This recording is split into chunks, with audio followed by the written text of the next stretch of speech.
Welcome to another episode of the Living Pianos podcast with your host, Robert Estrin. me, Mike Wood, and our special guest today, Bijan.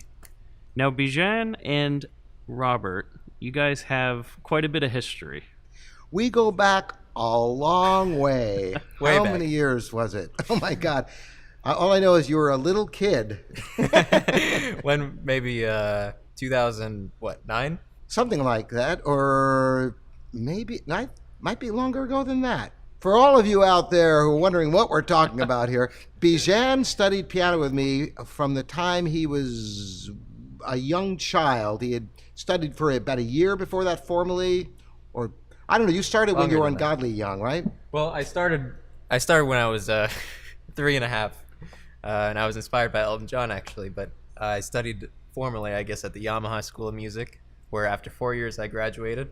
Then you took me under your wing, so I guess that's when I was 7 or 8 then. So There we go. That must be earlier, 2006. And just a flash forward so everybody knows what this show is going to be about a little bit. Bijan is now at the Manhattan School of Music on scholarship in jazz studies. And when he last left here, he was delving into jazz in a big way, had been playing concertos with symphony orchestras, winning competitions, and then he went to the dark side. No, just kidding about that. Actually, very cool stuff that Bijan is up to.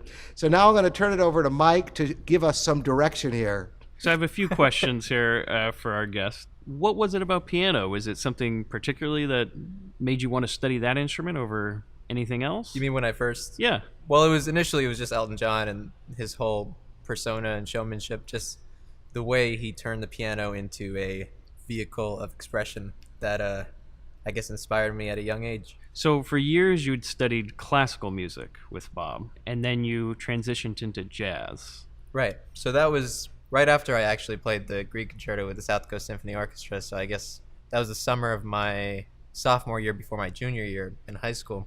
Yeah. Then I remember it was a Prodigy concert at our friend Dan Delaney's.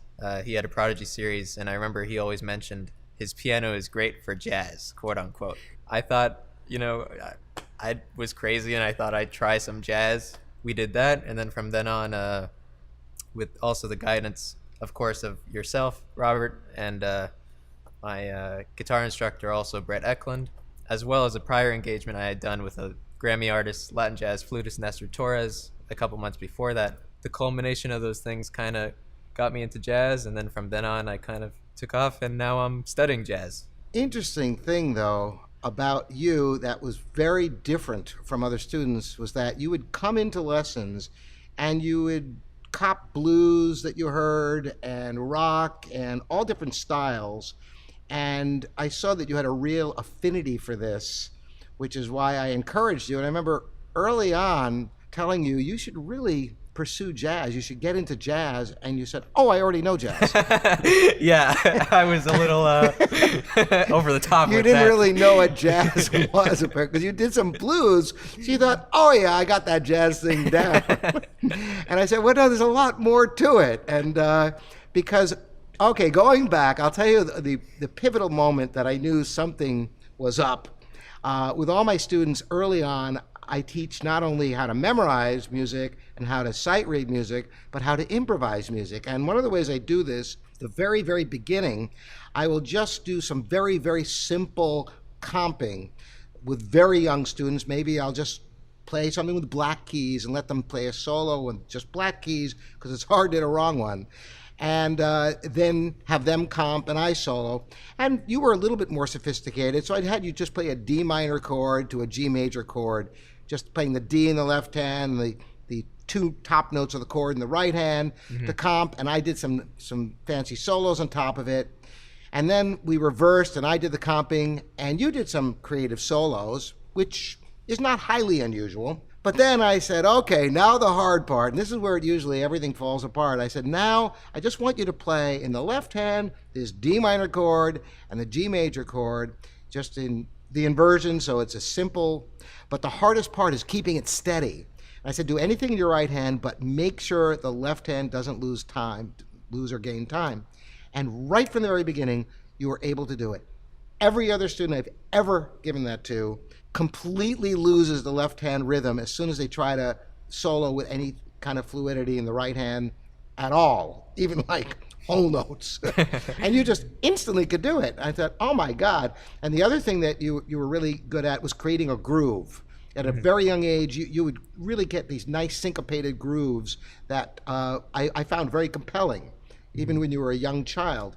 So that's why I always encouraged you. But of course, your primary study with me was classical music. You got achieved quite a bit. And so here we are today.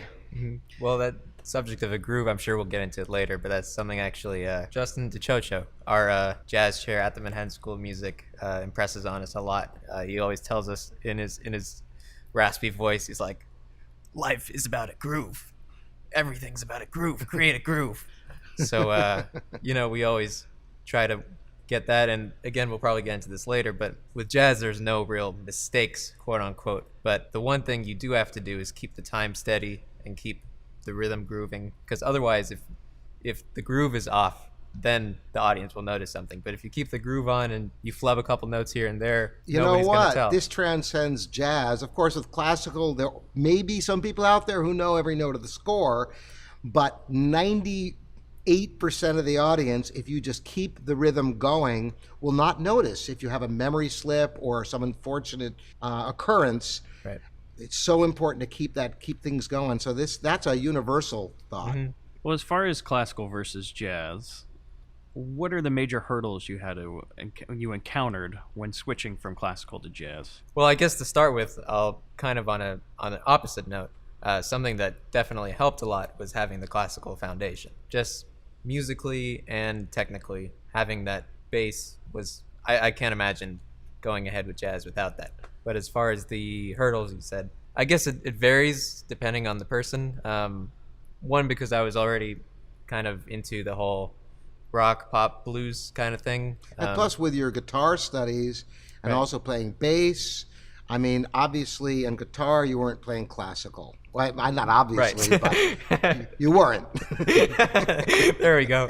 But I mean, it was easier for me because of that to kind of let go and kind of experiment. But the hardest thing is probably that for most is just being able to let go and just improvise, because with classical music, everything is there for you. Yeah, so I'd say that's probably the biggest thing. There are a bunch of other things that are not coming to mind right now. But now, is it difficult for you at first to start improvising, or did it start to come naturally? Because I can imagine if you're playing a style of music for a long time that doesn't have any improvisation in it, naturally, classical music, going to something that's very, very heavy in improvisation, I can imagine could be a challenge. Yeah, I mean, it was certainly a challenge. And then also not having any sort of jazz vocabulary, quote unquote, no bebop language, no... First thing that you had to develop was an expanded harmonic vocabulary. Right. Because early on you were doing very simple triadic and maybe seventh chords, and that was about it. Right. And then once you started adding those augmented ninths and 13ths, that was the beginning of adding spice to your music.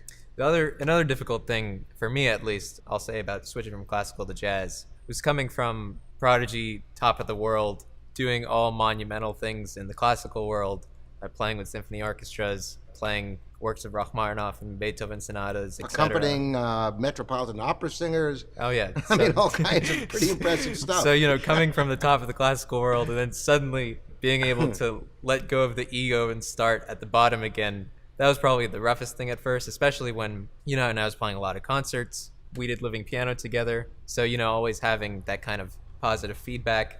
And then suddenly I could use more obscene language, but just god awful with jazz to begin with. That was definitely it took a lot of, self strength, I guess, to persevere and go through the beginnings again and go through the struggles to get back to a respectable level, I guess. So a question we get a lot of people ask us questions about this is career stuff. When it comes to playing piano or playing any instrument as a career, it's always tough, I guess, because there aren't too many options, I'd say, in terms of, there aren't too many spaces in every symphony orchestra you know. Especially for pianos. Oh my God. But when it comes to classical versus jazz, what are the career paths and what are the differences? That's a tough one.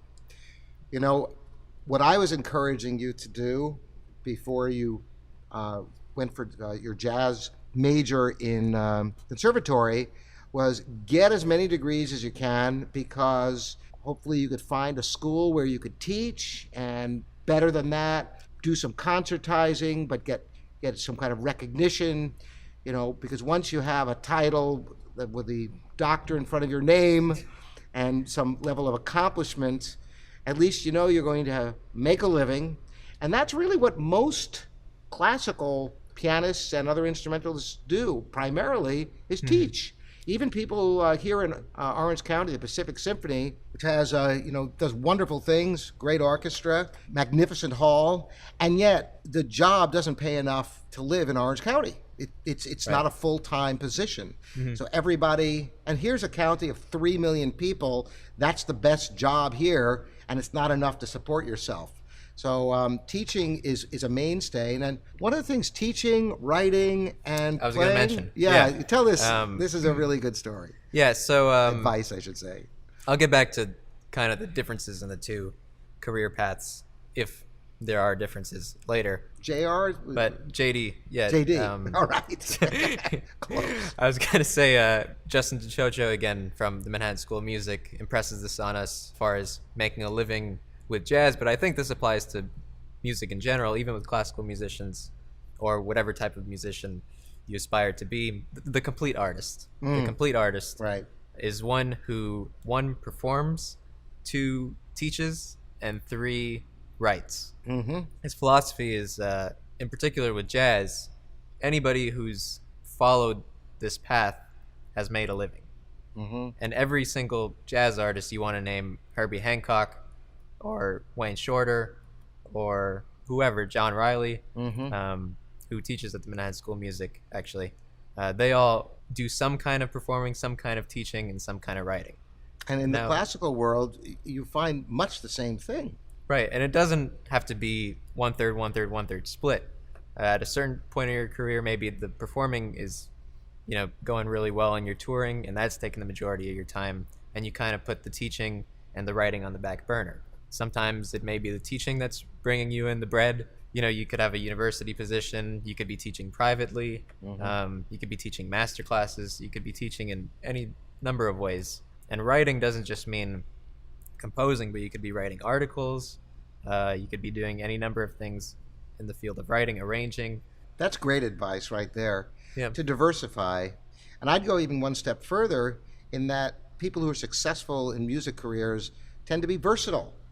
It's a sad fact that so many people who go to conservatories are all vying for the same limited positions in orchestras and competitions, international competitions for pianists and soloists, of which there are just a handful of people who win each year out of literally thousands of people who are qualified in the strictest sense of the word. But if you can do more than one thing, then you exponentially increase your odds of having a career in music. Right. If you're asking about the differences between classical and jazz, I don't really see them as much differences as much as there's a certain amount of opportunities or work that's out there.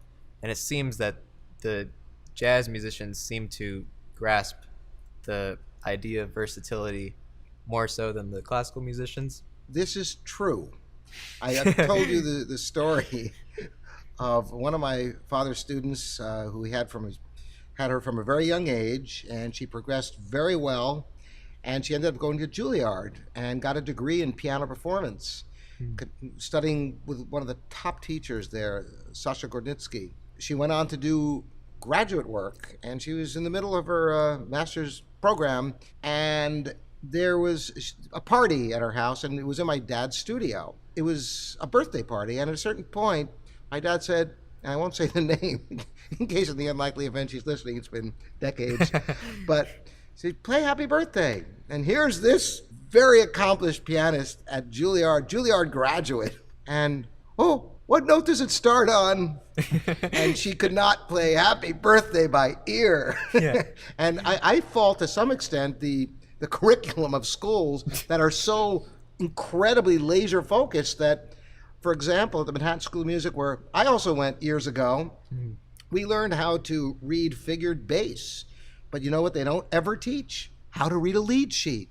And then as soon as you get out of school, the only performing work other than accompanying that you're going to get paid for involves a lead sheet, being able to play with a chord chart so that you can collaborate with musicians who maybe aren't schooled or are playing more popular forms of music. I don't know if things have changed much. The fact that there's such a vibrant jazz program at the Manhattan School of Music now, they had one then, but even Juilliard has a jazz program now. But I wish they would do more to merge or close the gap. Yeah, you have to between make the a two. choice, don't you? Right, you have to either laser focus on the classical program or laser focus on the jazz program, which I think is unfortunate because I don't think they should separate it as two, because it's really art music versus popular music, as you like to say. So I think they should make it such that we can concentrate on both and focus Wouldn't on that both. be in a perfect world? But people getting classical music degrees aren't exposed to anything except classical music. Yeah, I mean, it's the classical program is great, but it's also unfortunate that it's not as diverse as it could be. But being able to adapt to different environments, I think, is the major theme as far as work. And I'd say And technology. In this technology day and as well. age, and even years and years ago, I was always into recording technology when it was reel-to-reel tape, and having that, it was a big thing. For years, I had a recording studio, and it was a way that I could, get work that was musically related. I mean, some of the different things I've been called for work-wise, at least in the jazz field, performance-wise and working with other musicians, expands on such a humongous range. I mean, you can go from really straight-ahead stuff, playing jazz standards in a traditional sense, or I could be sight reading these modern meter changing, metric modulation, changing keys with a bunch of rhythmic hits. So sight reading is also something you have to be good at, being a sensitive accompanist. And this can apply in both classical music accompanying opera singers and being able to feel them and feel where they're going with time, because they're not always the best at that, as we know. Well, there are, of course, traditions of places where liberties are taken, and then people who are opera aficionados know where those places are. That's why people specialize in opera accompanying. Right. But some people take it pretty extreme. Yeah. And then with jazz horn players, for example, tenor sax players or trumpet players, knowing what kind of accompanist they want. Do they want somebody to feed them ideas? Do they want somebody to just provide a groove? Do they want somebody in between? So being sensitive to... And in the classical world, it's the same thing. There's nothing worse than having an accompanist who follows, because following is not what it's about. It's about collaborating. It's a give and take. And a great accompanist, you'll come up with things you never thought you would come up with on your own. It's a whole new experience. Yeah. So anyway, we got kind of off topic. But... No. So we hit on it a little bit, but go back to it here, is transcribing. So we have transcribing versus using the score in jazz, and then what about in classical? We were having this interesting discussion. One of the ways, the primary ways that jazz artists develop their skills by listening to the legendary recordings of all time and listening very, very attentively and charting out or learning note for note off of the recording so that they can develop the same harmonic and melodic and rhythmic language as the artists that they love. And of course, the question becomes at that point, for example, if you have a jazz composition, and there are some pieces that are jazz, but they're written, and in a way that is classical, although it's a branch of classical, just as Baroque music is as different from minimalism, for example. Jazz compositions that are through composed? Yeah, exactly. Something that's completely written out. And if you wanted to learn that, would you transcribe it by ear, or would, if the score was available? And you've told me you'd rather transcribe it because you'll learn it better that way. Yeah. I think the subject of through composed compositions might be a little bit different in the sense that, well, that's a lot of stuff that's happening today. That's the more modern kind of chamber-like compositional methods. So that, I don't know if you'd want to transcribe. Actually, I think you would still. I would still do it. But once you say that, my next question is, if it's better and you can digest a score better by listening to it and fleshing it out, why wouldn't the same thing be true with classical? Well, before I answer that, I will say with solos, transcribing without a doubt. And I think also the term transcribing is misunderstood. When we say transcribing, it doesn't mean the literal act of writing down. You might write it out. You might just learn it, the sound, and memorize it as you go. Right. It's more of a immersion, process of internalization, and really, actually, with jazz solos, I mean, I'll say the goal with transcribing is you want to absorb the feel of the player. You want to really feel their articulation, their phrasing, their rhythm, their time, their concept, and kind of get into their head. If you're reading it on a paper, it's more the process of like learning a classical etude than really absorbing and learning and really understanding and internalizing the player. Can't remember where I was going with this. Well, the question is, though, I keep wondering, because obviously classical music, you've got the score. The score is the holy grail, and you know it. And of course, since it's open to interpretation, unless you were listening to the composer's performance. So theoretically, if you were studying a work that there is a recording of the artist playing it, like a piece of Rachmaninoff that he recorded, or something more recent where there's even a cleaner recording of, do you think you would be better off learning it by ear rather than learning it from the score? No, and I'll tell you why. I think first, on the issue of a classical composition versus a jazz solo, I think it's a little bit different in the sense that one is a solo and one is a composition. Well, I was talking about... But even composition. So, composition. Because obviously solo is a different thing, and I get that. Right. But this is where I'm trying to figure out what the benefit is and why it wouldn't translate to classical. So I'll just ask, when we're talking about jazz composition, do you mean like a standard that, you know, the 32 bar A, B, A type tune? When I say composition, I mean where every note is written out. And there are such jazz works that are completely written out. And it crosses a line. I guess you go back to Gershwin, you know, even Scott Joplin. We just had Johnny May on our YouTube channel. And of course, Scott Joplin is ragtime, which is early form of jazz. But Scott Joplin wrote everything out. So there's a kind of an overlap between classical and jazz. But if learning something that's all written out in the jazz world is better doing it from transcribing it rather than by reading it, then why wouldn't that be also true for classical? What's the distinction, the defining factor that makes it beneficial for one and not the other? Yeah. Well, with learning tunes and learning standards, I think definitely by ear and transcribing. But with through composed jazz compositions, I would, if a student was asking me whether they should transcribe it or whether they should learn it off a page, I think that one can be up to the person. I don't think, I mean, the advantages of transcribing that aren't as much as with transcribing a standard or transcribing a solo. It's a heck of a lot more work, isn't it? Right. Well, actually, that's though where it kind of, that depends on the person. Because I find it with a solo, with standard, or with through composed compositions in the jazz world, I find that I learn it better, absorb you might it understand better, it better from hearing the performance. Well, with jazz... Well, not just hearing the performance, but from transcribing it myself, too. Right. Because if I'm learning it from a page, then it's more of a process of the brain, whereas if I'm transcribing it, internalizing it, it's more of something that's within me, and it's when they say play from your soul or whatever, I guess that's what that may be. Robert, you'd left me a few notes here. One you had was the direction of jazz, two extremes. Smooth jazz versus compositional jazz.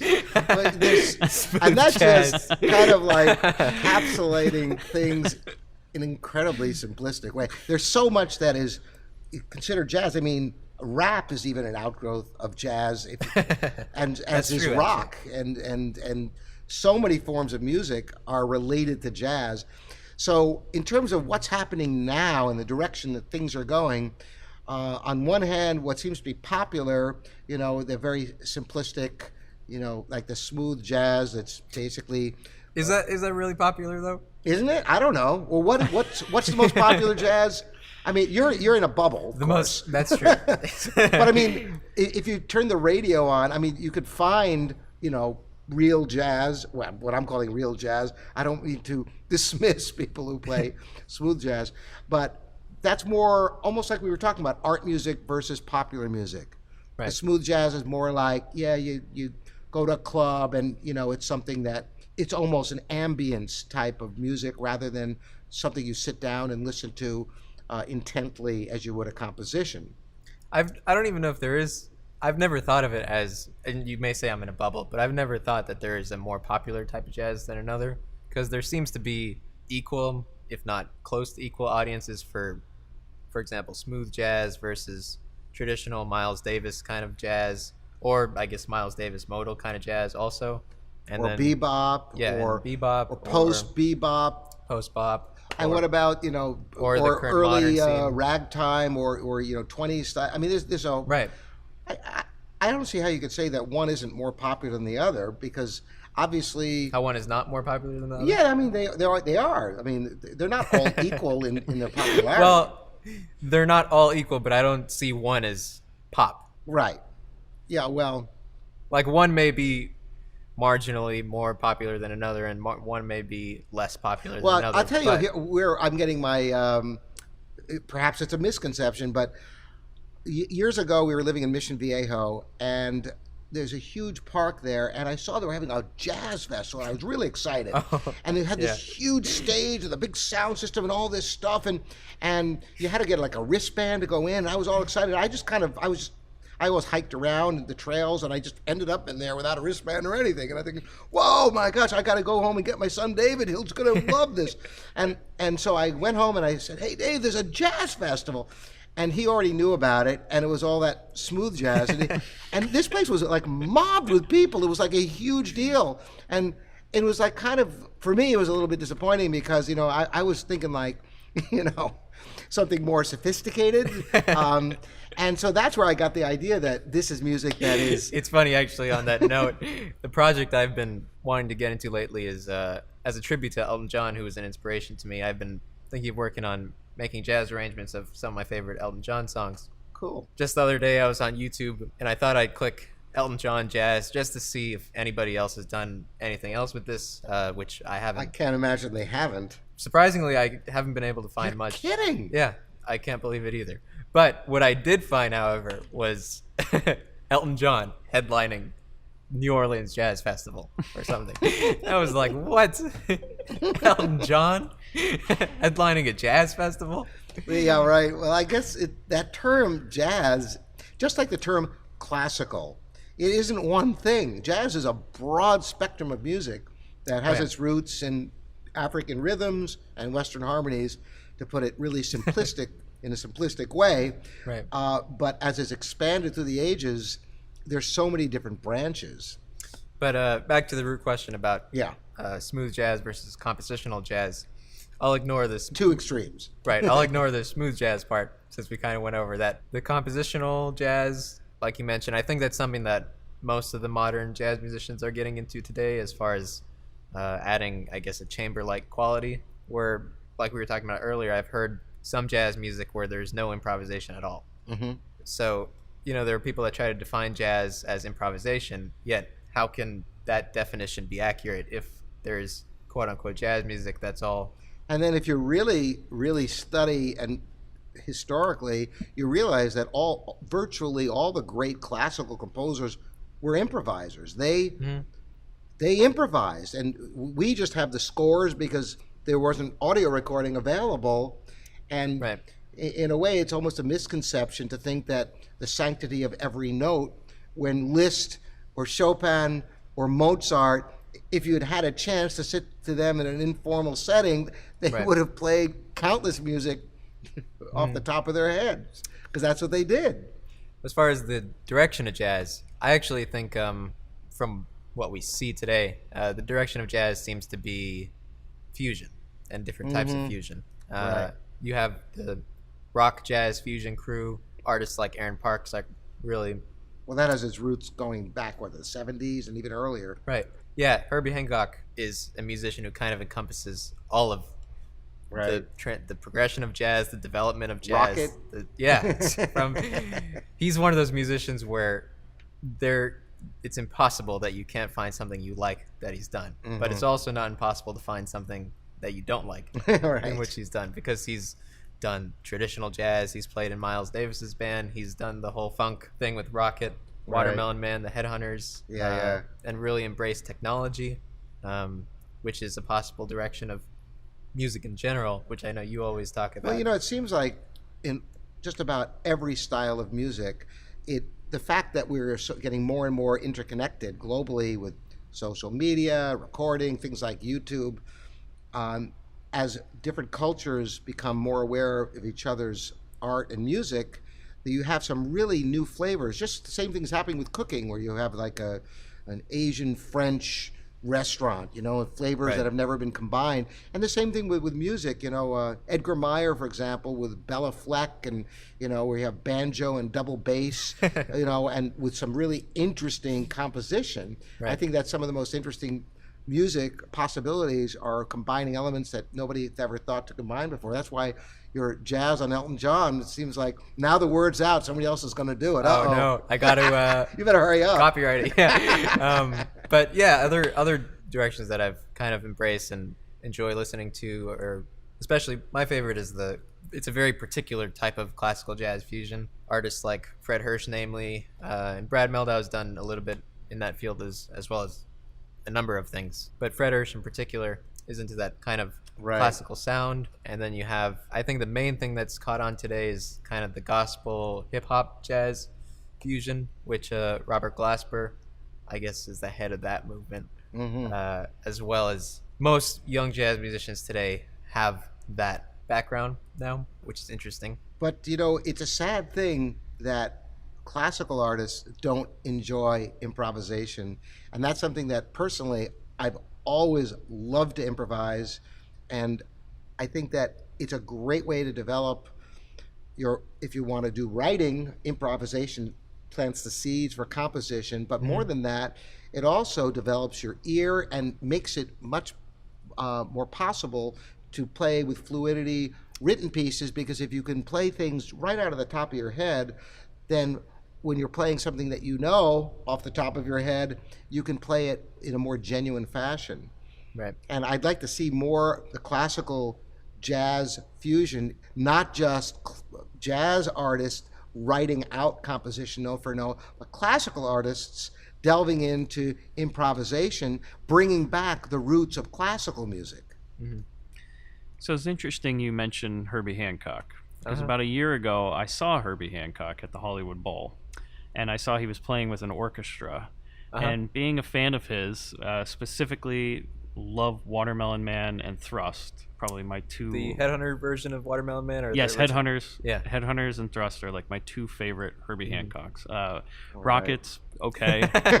Past Rocket, not so much. Wandishi. Yes, I have a ton of Herbie Hancock albums, and some of them I definitely play more than others. But I had no idea what you're going to hear, because it just says, well, there's going to be an orchestra, and then he's going to play some solo songs. And I was honestly so worried that I wasn't going to hear anything I liked, because how do you know? I mean, with somebody with that much difference in their music, I guess it would almost be like, if you're going to go see Miles Davis, it's like, well, what Miles Davis are you going to get? Old traditional Miles Davis, or crazy, 40 musicians in a room? And then there's the few musicians who have crossed the bridge between classical and jazz, like Wynton Marsalis being equally accomplished in both classical and jazz trumpet is really interesting. That few people, and there are many teachers who believe that if their students study jazz, it's going to mess up their technique for classical, and which of course I don't think. If you learn French, you're not going to forget how to speak English. So what would you guys guess that he played? So it's the Hollywood Bowl, so it's an older audience. With the orchestra? Yeah, with an orchestra, and then some solo stuff as well. I may be cheating a little bit, because I've seen him do some stuff with orchestra, so I'll let I didn't Robert really answer hear the it question. first. What was it? What do you think he would have? He ended up playing? I have no idea. Because I feel I think he might have played a concerto, actually, a classical concerto or something that he wrote. No. he I mean, actually did play some newer stuff that he wrote that was much slower and different than anything I've ever heard him do before. Well, did it have a jazz flavor to it? Yes, yeah, a little Okay. bit, yeah. And then he kept it safe. There was nothing from Rocket or Beyond. It was mostly all like I believe he played Watermelon Man, and I think maybe one song off of Thrust. did he have a rhythm section too? Yeah, it was a full orchestra. But did he have Well, a did he have drum yes, kit yes, and bass? yes, Yeah. yes, full thing. So when you see the orchestra, by the way, you had no idea. You're like, okay, well, there's all sorts of instruments out here. I mean, but I thought it was interesting because what I think is he tailored that show to that audience. Yeah. Right. Well, I think he's one of maybe a few. I guess probably it's a limited amount of musicians who has the ability to do that, since his portfolio is so diverse. Yeah. Yeah. Because I feel like if you saw him, let's just say theoretically he played at like House of Blues. Right. Do you think it would be a completely Of different show? course. Yeah. You think he would focus more on like that Rocket era music? Well, of course, if he's playing the Hollywood Bowl, he's playing with the LA Phil. Exactly. You know, Yeah. so he's got to figure out something that's going to work with the orchestra. Yeah. Yeah, I thought it was interesting though, because I'd never seen anybody live that has such a wide breadth of music that he's played. So, and I do think it's funny that you guys mentioned jazz and classical, because whenever you go into a record store and you just see those sections, I mean, when it comes to rock music, now they divide it out. It's like, well, you have metal over here, you have punk over here, you have Right. pop over here. But then when I go to the jazz section, it's just all jazz. And classical.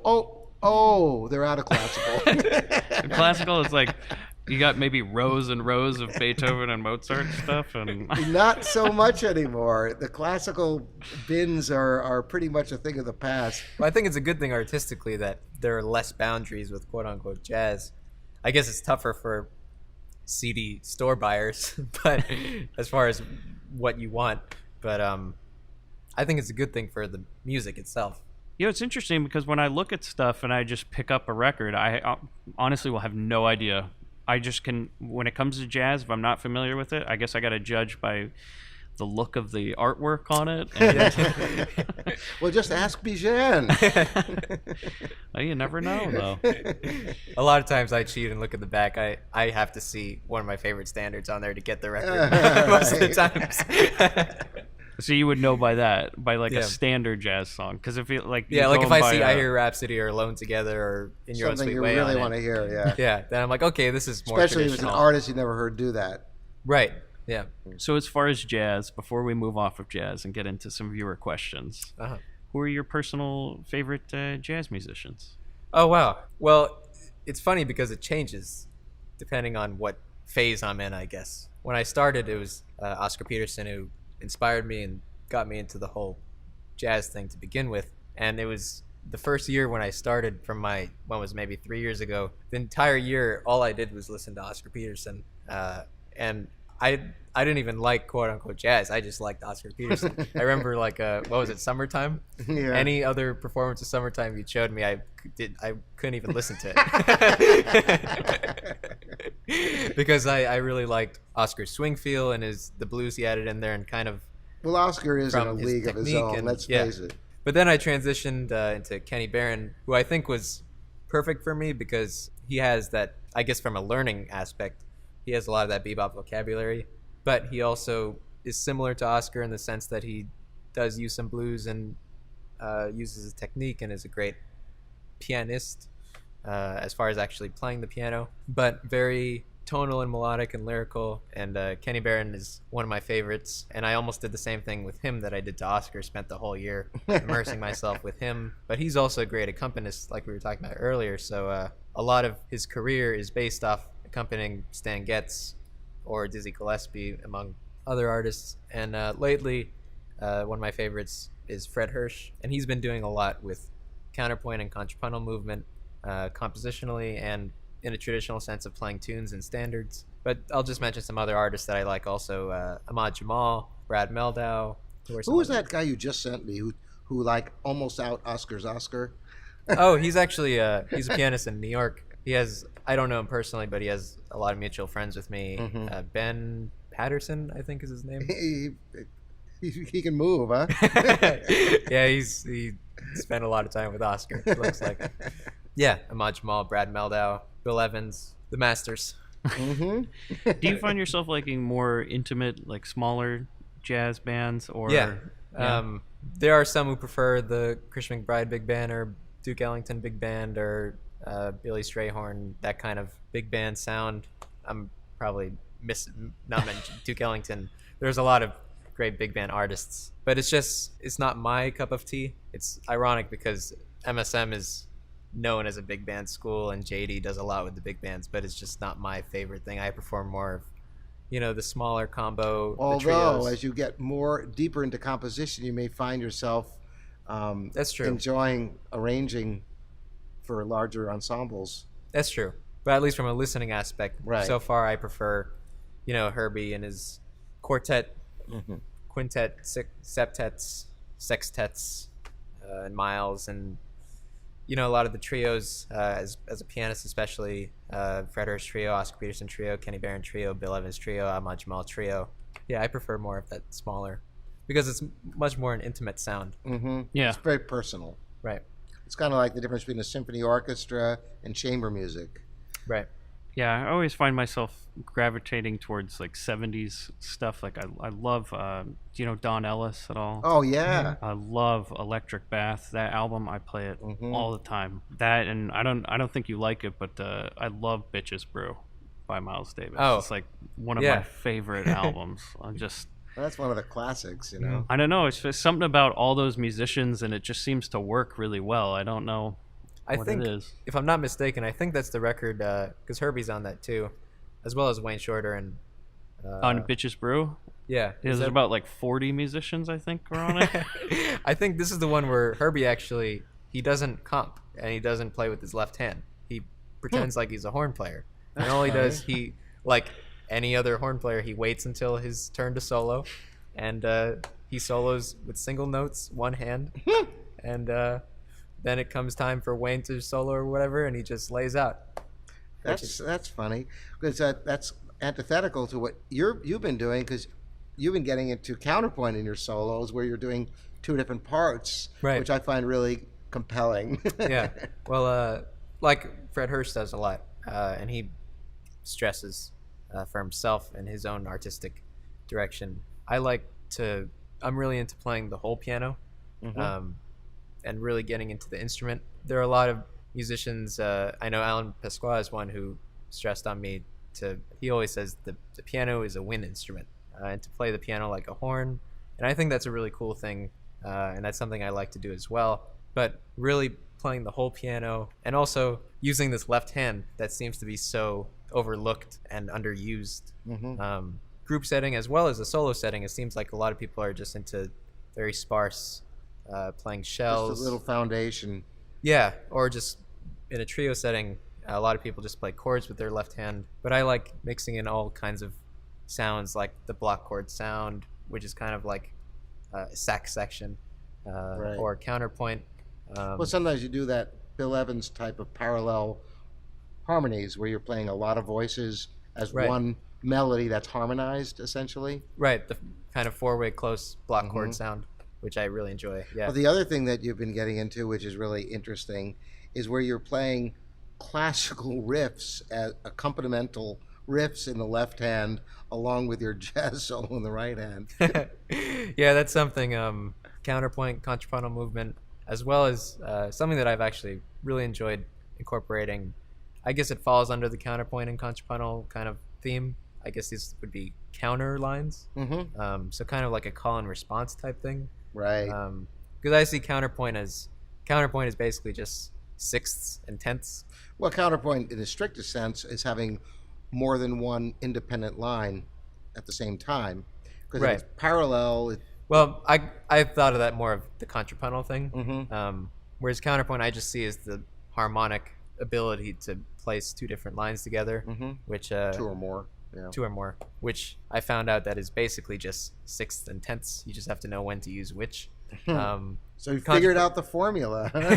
Well, I mean, but that's when you're kind of playing unison stuff. You can think about that, but it gets really complicated when you start when the lines are independent from one another and you're Right. improvising them. And sometimes, like you said, I do have kind of a set idea with the left hand, which I use to kind of feed my right hand and improvise with the right hand. And there's sometimes where I keep something steady in the right hand, either a tremolo or kind of a. At this point, repetitive- everybody's probably wondering, what the heck do you sound like? They have to go to bijanjazz.com to check it out.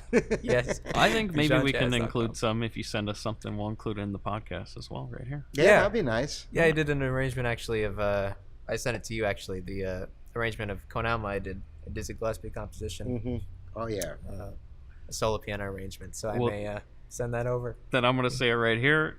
Let's take a listen to some of Bijan's music.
Let's do a few viewer questions. Okay. It's been a long time since our last podcast. Right, and we're trying right. to make them more regular. So Yeah.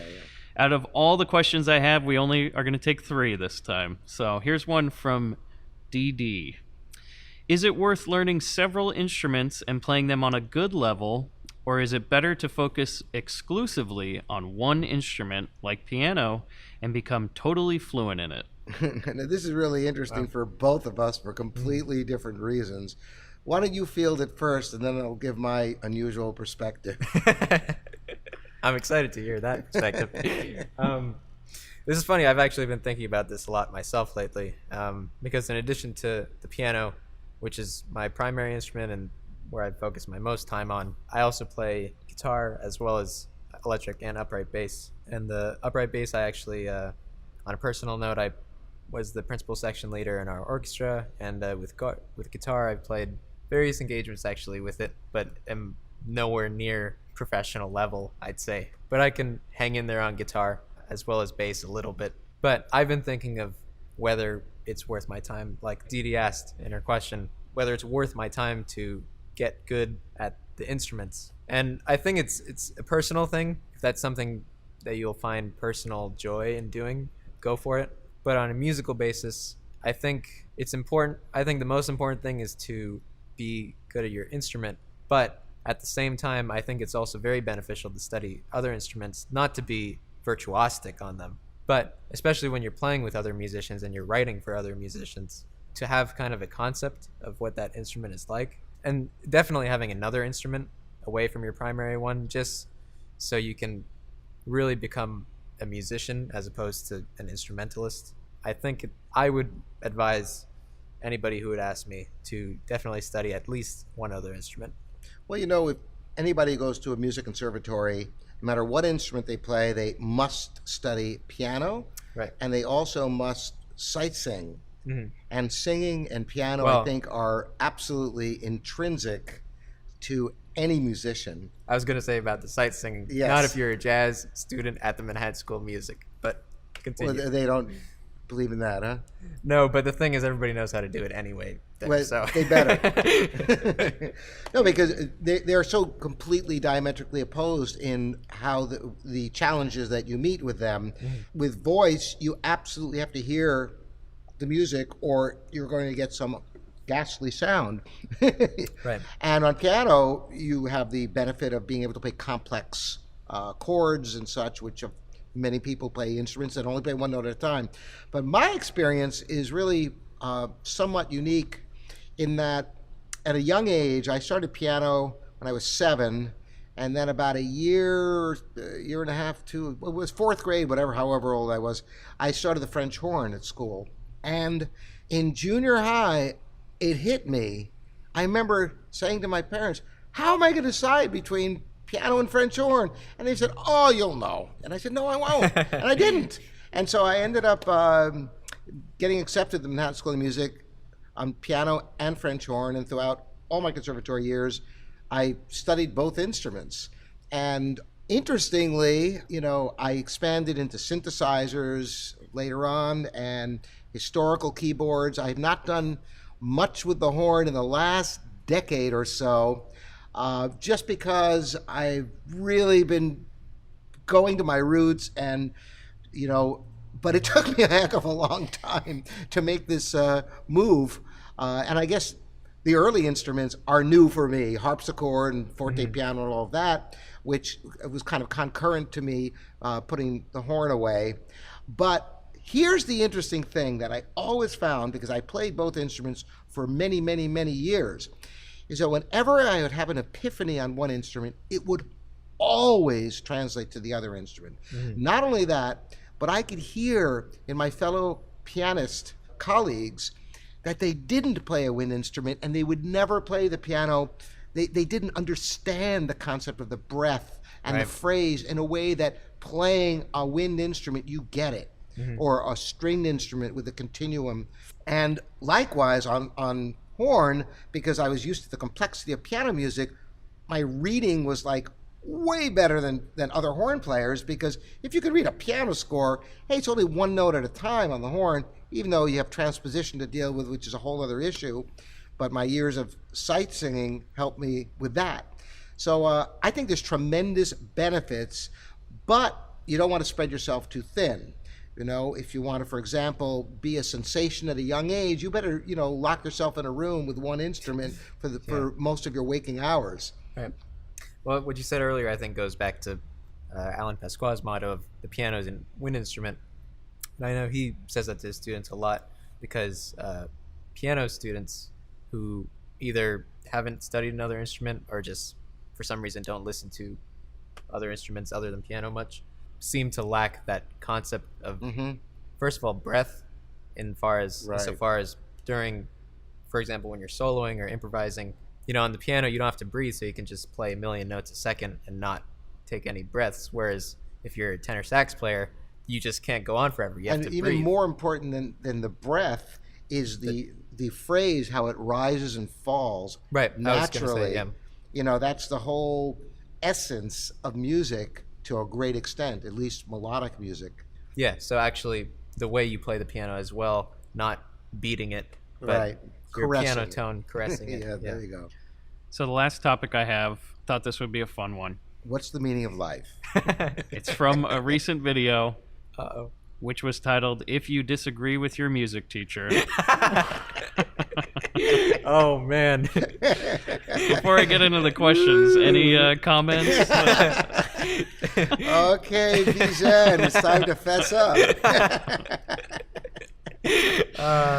Yes, you probably would rate me as being a very patient teacher, wouldn't you?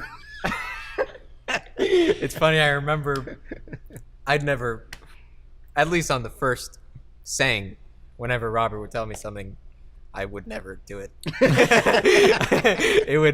The thing is, I'd argue about the lesson, but then I'd go back home and do it and come back, and then there'd be something new to argue about. But I remember there was one lesson in particular where Florence, you want to tell this story? Yeah, this is priceless. This is in the loft not so many years ago, and you were playing the Liszt Sixth Hungarian Rhapsody, which of course ends with the very quick virtuosic octave section that goes on and on and on for several pages. And I was explaining to you how you had to do your technique with the wrist in order to get the speed, otherwise you'd never get the speed up. Right. And you said, well, that's okay. I said, well, you'll never get it up to speed that way. And I said, well, okay. And at that point, Florence just said, she was across the room. She said, "What are you saying?" She was like, she couldn't believe it. This is unacceptable. And I knew that the way you worked, and you probably, I'm sure you're still the same way, is that the way you learn is by rejecting and questioning every single thing, and that's the way you assimilate information instead of blindly doing it without understanding it and later seeing the value in it.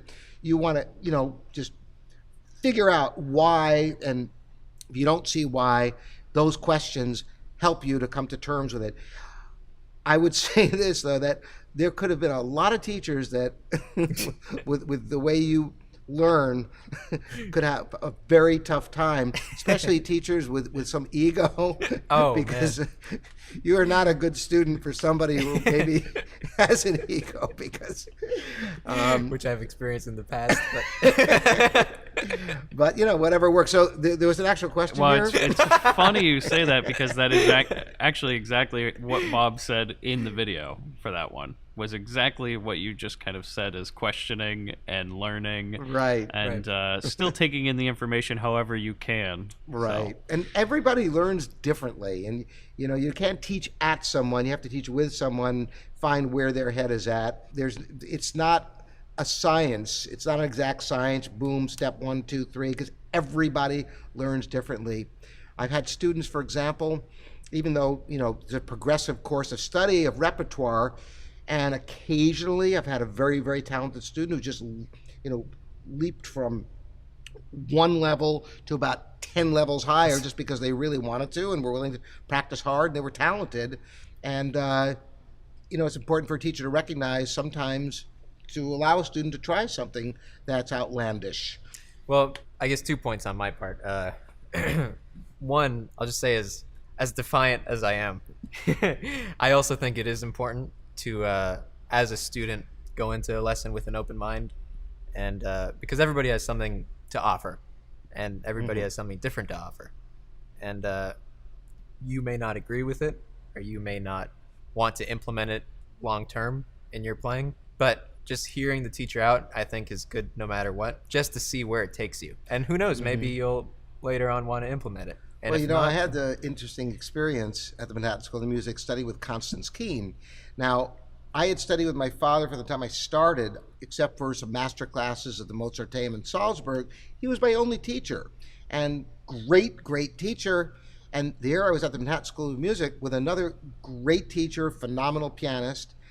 And some of the things she showed me initially were so antithetical to everything that was ingrained in my brain. So I just listened and didn't say anything. And because I was there studying with her, I gave her the benefit of the doubt. And every single thing she showed me, even if it seemed completely wrong, I would try it for the week before I would make any judgment about it. right. And my second point here. So yeah, as far as questioning, I think questioning is a very important thing, and understanding why you're doing something. And I think in jazz more so than classical, it could also affect the time. Because, for example, I don't know if I should mention this, but I'll keep him unnamed. My private teacher at Manhattan School of Music, I love him, but for example, he likes to have his students work on voicings and transposing in 12 keys, and that's something that takes a lot of time. So another reason I want to that I question and ask why is because I want to see if it's worth investing my time to do it. And it's funny, we argue about it a lot, and then I do it during the week and I come back and have it done, but we still argue. And one thing I wanted to I commend you for, you never really restricted my direction as far as repertoire. You kind of gave me freedom with that.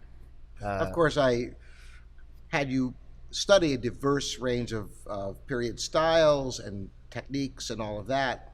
Right. But that's, whereas a fingering may be something more practical and something you just do right away. Something like spending a year on voicings, or choosing to learn a Beethoven sonata, or choosing to learn this concerto or that concerto, that's a long-term project that will take months, if not years. So I think it's definitely important to understand and agree with what you are doing, because you should be doing what inspires you and what you want and what you think will benefit. Absolutely. I mean, you want to motivate a student to practice. Is the most important thing, is to make them want to, see some vision of something that is worth the intense work. Because you know, any artist knows that the only way to achieve anything is by locking yourself in a room for many hours working really hard. And you have to have something that you have such a passion for, or it's pointless. And so you can't make somebody just, do nothing but a year of charity exercises. And there are some teachers, by the way, who believe that, for the first 6 months or the first year, it's nothing but scales and arpeggios. Another story for another podcast. Yeah. But interesting other thing that I thought of when you were talking about the idea of questioning is my daughter Jennifer's violin teacher, who she studied with before going to conservatory, William Fitzpatrick. He would ask questions, and that is his entire way of teaching to such a tremendous extent, getting the wheels turning, in a student. Do you like that? What do you like about it? Why are you playing this way? Because you're not just trying to tell a student how to play this note to this note to this note, because you end up, with a machine who can copy. The idea is to bring out the individual voice of that person. Exactly. And if you could do that, you can be a truly great teacher. And that's something, as an educator, I've kind of gone away from method type teaching and teaching to method, but believing that the method is the student, and you have to teach to the student, because everybody has their individual needs and desires and ways they learn and ways they relate. I like that. The method is the student. Exactly. You should patent that. Trademark. So on music teachers, this is the comment. I have 2 questions from this video.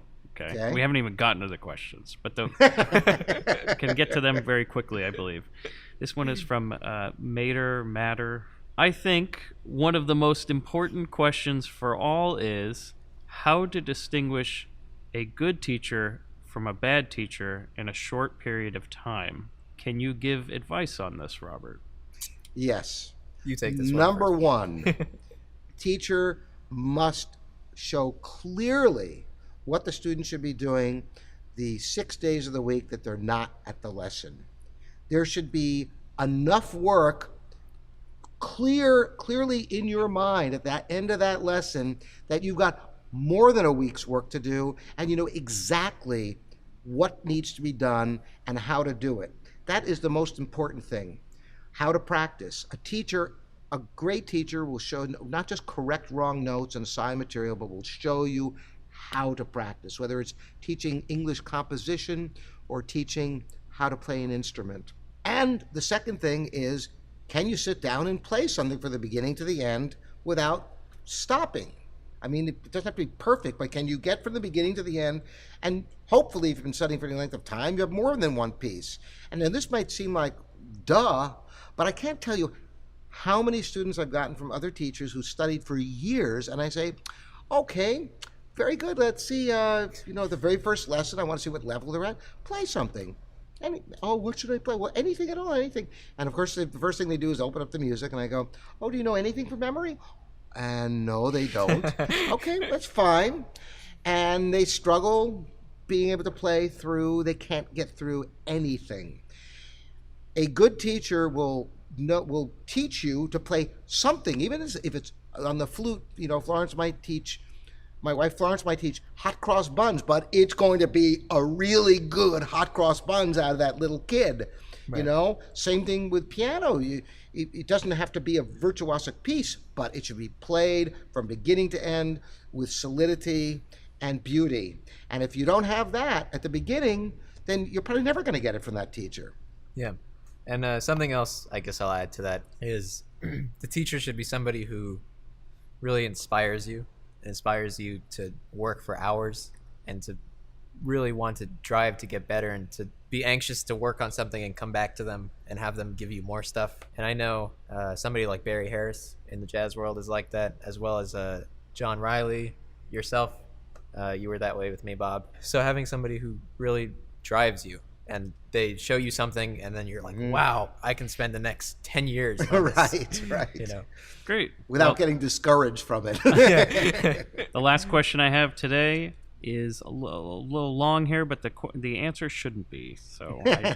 Or it could be. I don't have a music teacher, and I've been able to teach myself to play a couple of songs, such as the Moonlight Sonata. Uh-oh.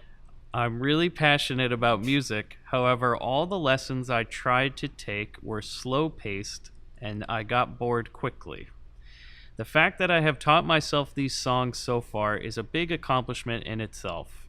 Taking all of this into account, in order to reach the level I want in piano, quite a high level, do I have to take lessons, or can I carry on teaching myself using videos and books? I'll take this one first. I actually may be slightly more forgiving than Bob in this sense that or I don't know, we'll see when your answer comes. But I think if they can learn the Moonlight Sonata by themselves and that gives them pleasure and they're fine with that and they're just playing for themselves and they're not really performing for other people and they just want to get personal joy and they can out of online stuff, sure, then that's fine. But if you really want to play something honestly and correctly and really be able to play the music that you want on somewhat of a performance level, especially I'd actually say in the classical world, definitely you need some guidance. You need a teacher, another voice, somebody there to point out,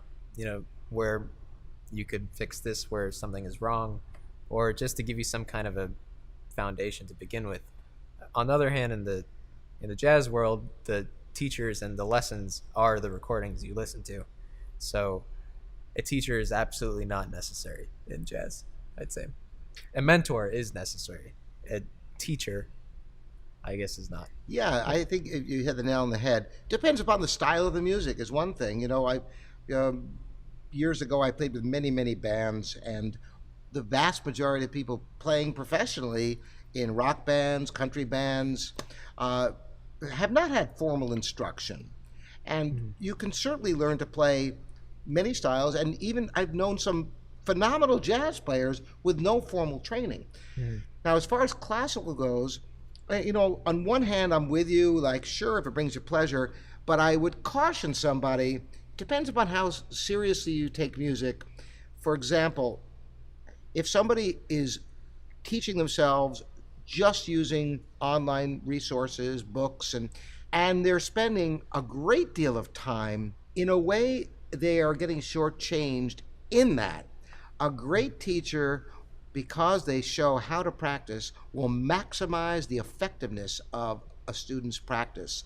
So if you have somebody, let's say you only have 45 minutes a day to practice, or 30 minutes to an hour a day to practice, that's it. If you're like me, because I'm like really into efficiency in like a ridiculous way, the way I run my business and my life, I want to be very efficient because there's only so many hours in a day.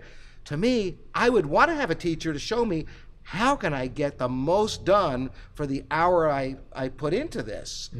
Now, if that isn't important to you, and reaching any particular milestones or learning to play on a certain level or studying more advanced repertoire or playing on a higher level, if none of those things is particularly important, then sure, enjoy yourself. It doesn't hurt anybody.